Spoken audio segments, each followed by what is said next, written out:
Assalamualaikum warahmatullahi wabarakatuh. Perkenalkan, nama saya Naswa Alifia Nur Faiza, nomor NIM 47 dari S1 Kebidanan A1. Di sini saya akan menjelaskan mengenai prinsip biolistrik pada jantung. Yang pertama ada konduksi jantung. Pada keadaan normal, impuls jantung dimulai dari S4 node yang menimbulkan rangsangan sehingga menyebabkan jantung terkontraksi.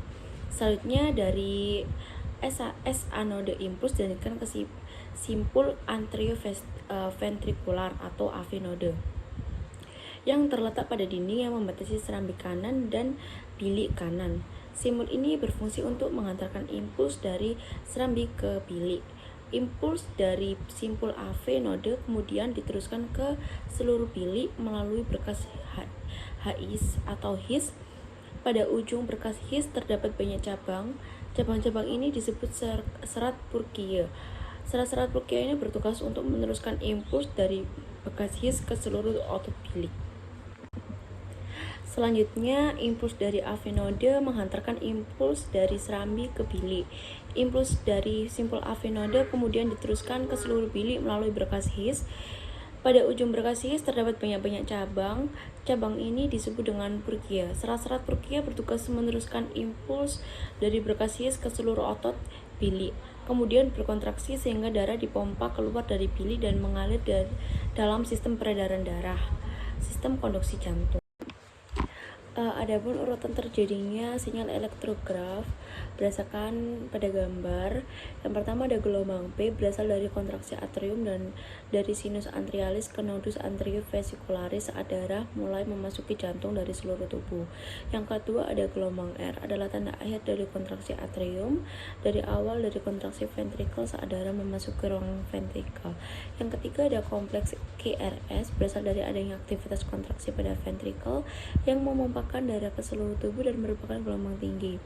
Kemudian yang keempat adalah gelombang T berasal dari repolarisasi ventrikel atau ventrikel kembali dalam keadaan istirahat setelah proses pemenuhan darah ke seluruh tubuh dan selesai. Selanjutnya ada interval PR menandakan suatu dari permulaan kontraksi atrial sampai permulaan kontraksi ventrikel. Kemudian ada interval RT menunjukkan kontraksi otot ventrikel sistol dan interval TR menyebutkan adanya relaksasi otot ventrikel distal. Selanjutnya ada prinsip kerja dari EKG. Prinsip kerja elektrodiagraf bekerja dalam mengukur perbedaan potensial listrik pada tubuh manusia. Jantung memiliki parameter fisiologi dengan tegangan 0,1 sampai 5 dan frekuensi maksimal pengamatan 300 Hz. Dalam standar monitoring, pengamatan Bedwich yang digunakan lebih kecil yaitu 0,03 sampai 15,92 Hz. Proses terbentuknya gelombang EKG di permukaan dapat diilustrasikan sebagai berikut yang ada pada gambar di samping.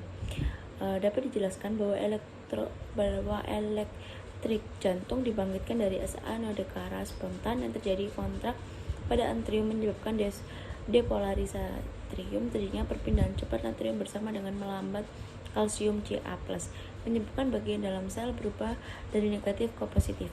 Depolarisasi ini menghasilkan kontraksi atrium yang membentuk gelombang P. Selanjutnya kondisi arus ini disalurkan melalui septum interventrikular atau AV node dengan kecepatan konduksi menjadi sangat pelan agar atrium dapat menyelesaikan prosesnya dulu sebelum AV node. Terjadinya depolarisasi miokardium ini menghasilkan kontraksi ventrikel yang menyebabkan terbentuknya gelombang KRS kompleks. Kemudian pengukuran dari detak jantung ini terjadi dengan menjalankan arus listrik melalui sel konduksi yang disebut dengan berkas bagian atau serat Purkinje. Kemudian mengalir ke seluruh bagian jantung sehingga membentuk kompleks sinyal EKG di permukaan tubuh. Setelah proses depolarisasi, sel miokard kembali seperti keadaan awal atau dikenal dengan repolarisasi atau memulihkan elektronegativitas agar dapat dirangsang kembali. Hal ini membentuk gelombang T. Pola denyutan jantung ini akan terjadi secara kontinu dan bergantung pada aktivitas listrik. Sekian dari presentasi yang bisa saya sampaikan. Apabila ada salah katanya mohon dimaafkan. Wassalamualaikum warahmatullahi wabarakatuh.